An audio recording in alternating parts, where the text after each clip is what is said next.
Hello everyone, this is Dimple, Assistant Professor Dimple I. Patel, working in Sutex Bank College of Computer Application and Science, Amroli, Surat. Today I am going to continue with my first video lecture for an operating system. Today's our agenda is on what is operating system, functions of operating system, and comparison of the two operating system using simple graph. Well, this is an abstract view of a system component. Now, what exactly the operating system is? See, operating system is it will act as a intermediary between user of a computer and a computer hardware. Now, here in abstract view, we can see user 1, 2, and 3, and up to n users. Now, what are these users? Are we all? We all are users. And the computer hardware, a computer hardware is a CPU. Let's say CPU is the brain of your computer. Now, can we use it without operating system? Have you imagined it? Okay. If what if we don't have an operating system? And as the operating system is an intermediary between user of a computer and a hardware. Now imagine if we don't have operating system available, then what will happen?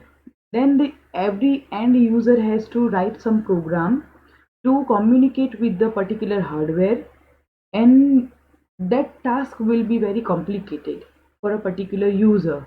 Each and every time, let's say if I want to access let's say some hardware like a keyboard, then first, before using it, I first have to implement some code for using that particular hardware like a keyboard, and then I will continue with my original program. So that will be very complicated. And what if I want to access one particular hardware and some another user also want the same hardware, then how we can deal with such kind of situation? So that is one situation where we need an operating system. Some one another thing, that is throughput. Nowadays the time complexity is in very much in picture. So for that also we need a very good throughput. Now what is throughput? Throughput is a number of processes run in per unit time, is known as a throughput. So for that, for the conveniency, these are the two major factor of the operating system. That is one, conveniency, and the second one is a throughput. For this we need an operating system.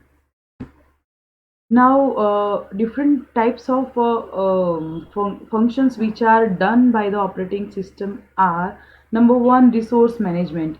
As I have just given an example, that what if some number of users, different users want to access one single hardware, then at that time resource management is very much necessary for the users or for us.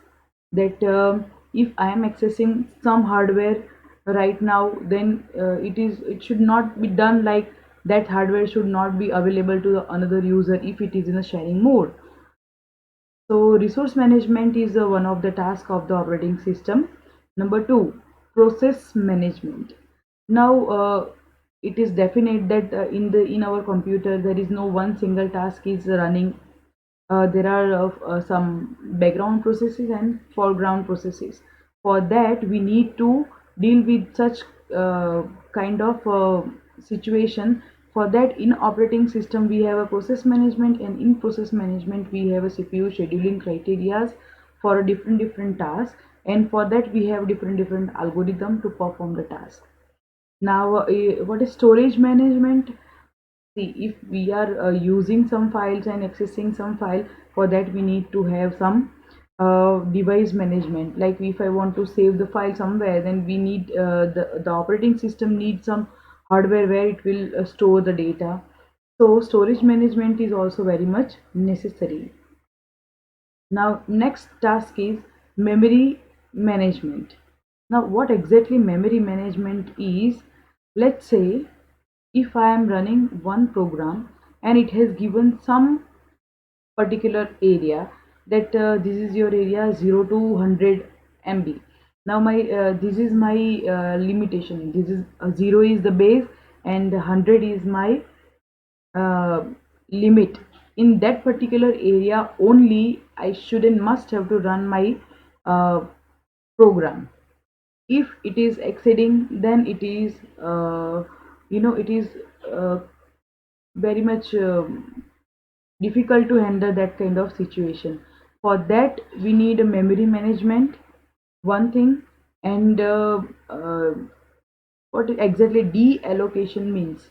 Deallocation means whenever we are using some programming languages, at that time, for example, in C programming language, if I am storing some variable in RAM, then it is very much necessary to deallocate that particular space which are allocated by some particular variable. So for that, deallocation of the memory is also very much necessary. For that, different functions are available. In some operating system it is also called as a garbage collection. Fifth function is security and privacy management. Security and privacy management means if we start our operating system, at that time we provide username and a password to our system. So that is security, by which we are providing our system security. And for this particular task, operating system is using Kerberos authentication protocol. Now, this is the comparison graph of two operating system. This graph shows the percentage of a website using the selected technologies. Means what exactly this graph is showing uh, is that different we are using different websites, and all that websites are hosted on some particular server. And here we have two kind of server comparison, that is Linux and Windows. So what exactly this chart is showing, that as you can see, a green line is for the Linux and red line is for the Windows. So it shows that nowadays the Linux servers are very much famous and very much in trend. Thank you very much for hearing me. Thank you.